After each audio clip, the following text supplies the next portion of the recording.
snifter. Yeah. Have a snifter. Do you like it? Oh, that's very drinkable. I mean, you know I love it. I mean, this is... I would have a lovely. cheeky tipple. And, Eat some and biscuit, what am I meant to Nathan. say? What am I Eat meant some to biscuit. Who gave you this leave biscuit? The guy last week. From Deutsche Bank. Munich says yes. Oh no, Munich says you. Munich What says was the you. reason they gave me this? Why? Why? You're fucking built ass. I'm not going to say it. Was it because you're very important? Yeah, let's say it. Oh, it's eggs. Whoa! What are you doing, Eggers? What are you doing? Bowls. There we go. Oh, you cutie. Hello. Hello. Are you coming to say hello? Hello, little one. Hello, little one. Papa, papa. Papa, papa. Oh, yeah. Hello, you. You gonna eat my shoes? You're gonna eat my shoes? No, over there as well. Eggers! This sushi gets me over. Ooh. Ooh. Oh. Oh, Hello. Oh. Suckerbert. Oh. Sorry, darling. It's like, right, that's not fair.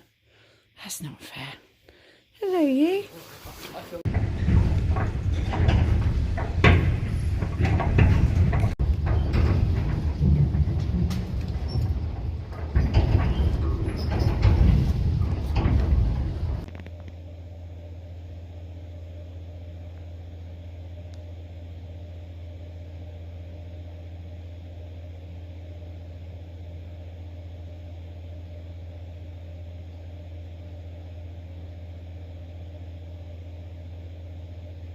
Domestic bliss. Good.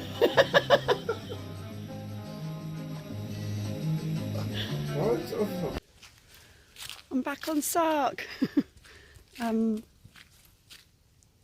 back in Magdalena, and she's as beautiful as ever. The naval pennyworts are starting to pop back up again, and the Alexanders are coming back up, and the wild onions, the three-cornered leek, is coming back up again, and it's just so good to be back. Into the arms of my darling Dizzle. It's been really lovely to see him again and reconnect. And today's the first day I've come out. I went to the pub one night. I wasn't drinking, it was really quiet, there's no one in there really, but it was just nice to say hello to my lovely landlady Vic. And I've been walking around today, and it's a lovely sunny day, and so I've bumped into quite a few people, and that's been really nice. And it's just really nice to, like, it feels like home, and it feels so safe. Yeah, just England feels so unsafe, and you don't realise until you don't live there. Wow, that was a buzzard. That was huge. Wowzers. And here she is. Isn't she magnificent? I love her so much. Wow. What a treat. So yeah, I'm back here, and it feels quite weird because I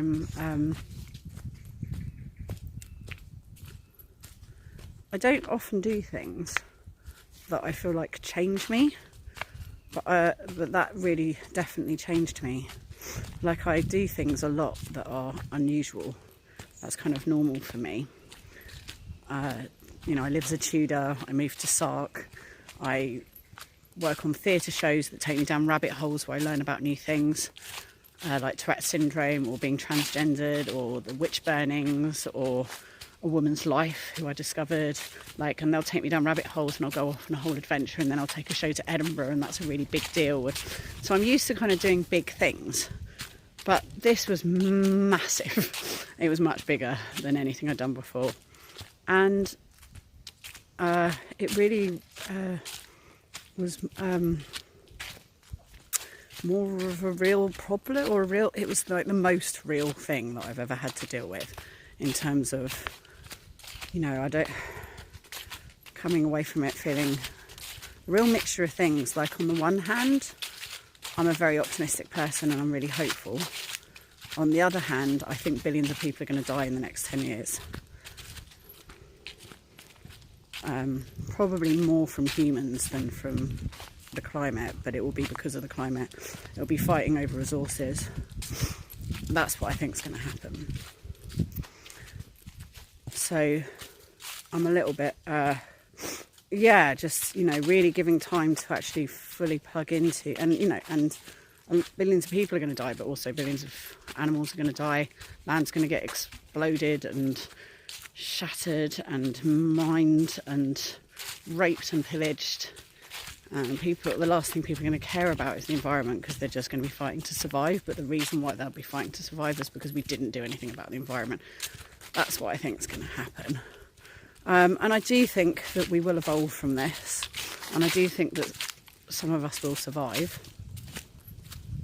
But it's probably a good point to start learning how to shoot a bow and arrow, and you know, light a fire, and just know how to do things without all the systems in place there to help you. And I know that feels a bit over the top, but that's not just coming from me. That's coming from talking with my brother-in-law who's in the army, talking with all these, you know, politicians and activists and people who know what they're talking about, who I've been hanging out with over the last few months. Like, we're definitely, for want of a better word, completely fucked. And there's no one's going to do anything about it. They're all going to squabble and try and keep the status quo for as long as possible, by which point it'll be too late, and it's already too late. It's basically already too late. So, but it doesn't mean that it's all bleak, because some people will survive, and depending on where you are, you're going to get battered less than others. Unfortunately, it's going to be well, I'd say that the West are going to be better off, which we will initially, definitely. But I think China and Russia are going to be the ones that are going to come out the top after this. So I don't think we're going to be doing so well out of it. We're not. We're on the way down, not on the way up. So I think, you know, if China stops supplying us with medicine and technology, all of the many myriads of things that we get from China, and I think that's very likely that that's going to happen in the next 10 years. It's going to be a bit like when Cuba had its sanctions, you know, embargoes. They didn't have lighters, they didn't have biros. Like, you just don't even know. You can't even foresee. But I mean, large amounts of our stuff comes from China, and we just won't. If they decide, because of dwindling resources, that they're going to keep everything for their own and their mates, the Russians, then we're just not going to get it, you know. And I think that's extremely likely that that's going to happen. So I think the best thing that anyone can do is to learn to be more resilient, and that means growing your own food, obtaining your own solar, like your own energy supply, renewable energy, and just become as self-reliant as you possibly can. Any community that does that, like village, town, I think do it on small scale. I don't think the bigger picture is going to let us down. That's the thing that's going to fuck up, is the big picture. But actually, lots of little pictures could do well, but we need to know what we're doing and how to look after ourselves, and just get on with it ourselves and not expect anyone to take care of us. That's what I think is the overriding success stories. We'll have that as the overriding theme. Communities that took care of themselves and worked together. And that, I think, is a great thing. I think it's a good thing for us to do that. I think we've spent a lot of time living in a shit way, you know, not caring what happens or where things come from and where they go. And I think that it's time for us to sort ourselves out. You know, I don't think that's a bad thing. So, mate, I still think this is an opportunity, but I don't think it's going to be a lesson that we're going to learn the easy way. I think we're going to learn it the hard way, and the hard way is not going to be in any way pretty. That's what I think. But in the meantime, let's just enjoy everything while it lasts, and yeah, like mobilise, connect with your communities, get to know people, grow community gardens, grow your own food, get those solar panels on your roof, do all the things you can possibly do to get yourself as set up as you possibly can, and make it a fun thing to do. And if it turns out I'm completely wrong, no one's lost out, you know, you'll have saved money still, so it's not a bad thing. But yeah, it's definitely what I'm going to do anyway. And yeah, the things that changed me, knowing all of that, that's changed me quite a lot. I feel a bit haggard from all of that. But I also learnt and discovered that I'm a good leader. That was really cool. You know, I can't compare myself to anyone else, because if anyone else had led the pilgrimage, who knows how it would have gone. And I had a lot of luck on my side.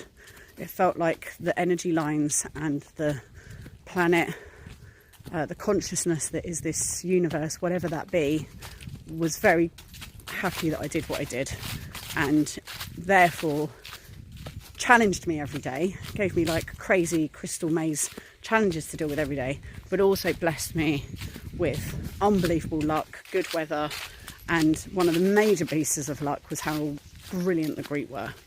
And because the group was so amazing, it was a lot easier to lead. But also, you know, I sent out the invitation, so I attracted those people as well. So there was something in the energy and the vibe that I give off that attracted those people too, because I knew pretty much all of them. So, you know, I can take some credit for that as well. But I also was extremely lucky. But it's just good to know that I feel proud of myself, and it's good to know that I can lead big things. And it'd be, you know, if I'm coming from the place that I'm coming from with it, which I did with this, which was from the heart, that the universe conspires to support that. And I also feel changed because of the class experience. I feel kind of mixed feelings about this, because I'm really, really, really grateful to the support that I got, and for the love that I got and the help that I got on the journey that I went on. And that was from people who I then felt behaved badly in some ways, which wasn't on purpose, I don't think. I think it was literally privilege in class and not realising that they're, you know, behaving in a certain way. And just realising that, like, so much of, like I said before, basically the whole problem really is this hierarchy and structure that we've made up has been living at everyone else's expense. And then that is actually what the problem is, that needs dismantling. And that's not going to, no one's going to give up their power and their fortunes and their privilege. So therefore probably we're all going to die instead. So what, you know, there's not really much you can do about it. Like, that was the game we played. We rolled the dice. This is what we came up with. This is the way this particular game plays out. Maybe there's a reset with the vast number of people who are going to die, but will we change? Probably not. Maybe really the game is humanity turned out to be the way that we are, which is a bunch of dicks inherently. But that's what's tricky about it, because on a day-to-day basis, the people that I met on the pilgrimage, they were not dicks. Everyone's really nice, and everyone's just trying to get by, and everyone's really kind and generous. So I haven't yet figured out how I feel about this. I don't know. I do know I fucking love this. Look at it! Yay! I'm going swimming in the sea, and it's really still working. Oh my god, my little private beach. I love living here. I feel like this is a safe place to be. And I do have hope, and I do believe in humanity. So let's just see. We'll see how it all plays out. And I don't know where I'm going to go with all this now. I don't know where I want to put it or how I feel about it. I have a lot of love for the people who supported me. I want to have conversations with people about things that, you know, maybe jarred. they're going to be awkward and uncomfortable, but I'm going to do it. But I just need to work out how and when and what to say. But just because I'm not really sure, like, how do you point out something to someone that's so part of the system? I sort of feel like it should be a play, and a mama's play at that. But yeah, watch this space. I'm not sure, but we'll keep exploring and keep looking and keep growing and going, because what else can one do? But it's good to be home. La, la, la.